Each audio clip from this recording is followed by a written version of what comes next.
चलो सब बच्चे अपनी अपनी किताबें निकालो। कौन है ये बदतमीज लड़का? Stand up. 39 जा कितना होता है? सर नहीं पता। नहीं पता? Get out. आज के बाद इस क्लास में दिखना मत। सर एक सवाल का सही जवाब नहीं दिया उसमें गेट आउट।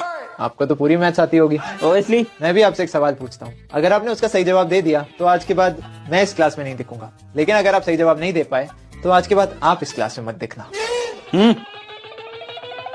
सर सवाल है, मान लीजिए मेरे पास है 50 रुपए, ठीक है, उसमें से मैं 20 रुपए खर्च करता हूँ तो बचे कितने? 30 रुपए। अब उस 30 रुपए में से मैं 15 रुपए खर्च करता हूँ तो मेरे पास कितने बचे? 15 रुपए। अब उस 15 रुपए में से मैं 9 रुपए खर्च करता हूँ, 9 रुपए, तो बचे कितने? 6 रुपए। और अगर अब मैं उस 6 रुपए में से 6 रुपए को खर्च करता हूँ तो बचे कितने? 0 रुपए। लेकिन इसका जब हम टोटल करते हैं तो आता है 50 और इसका टोटल करते हैं तो आता है 51। तो सर बताओ ये 1 रुपए आया कैसे जब मेरे पास टोटली 50 रुपए थे?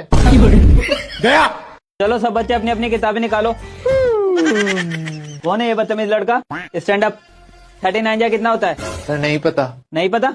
Get out. आज के बाद इस क्लास में दिखना मत। सर एक सवाल का सही जवाब नहीं दिया उसमें गेट आउट।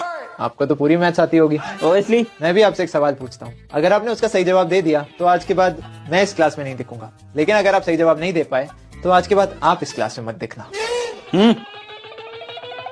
सर सवाल है, मान लीजिए मेरे पास है 50 रुपए, ठीक है, उसमें से मैं 20 रुपए खर्च करता हूँ तो बचे कितने? 30 रुपए। अब उस 30 रुपए में से मैं 15 रुपए खर्च करता हूँ तो मेरे पास कितने बचे? 15 रुपए। अब उस 15 रुपए में से मैं 9 रुपए खर्च करता हूँ, 9 रुपए, तो बचे कितने? 6 रुपए। और अगर अब मैं उस 6 रुपए में से 6 रुपए को खर्च करता हूँ तो बचे कितने? 0 रुपए। लेकिन इसका जब हम टोटल करते हैं तो आता है 50 और इसका टोटल करते हैं तो आता है 51। तो सर बताओ ये 1 रुपए आया कैसे जब मेरे पास टोटली 50 रुपए थे? गया।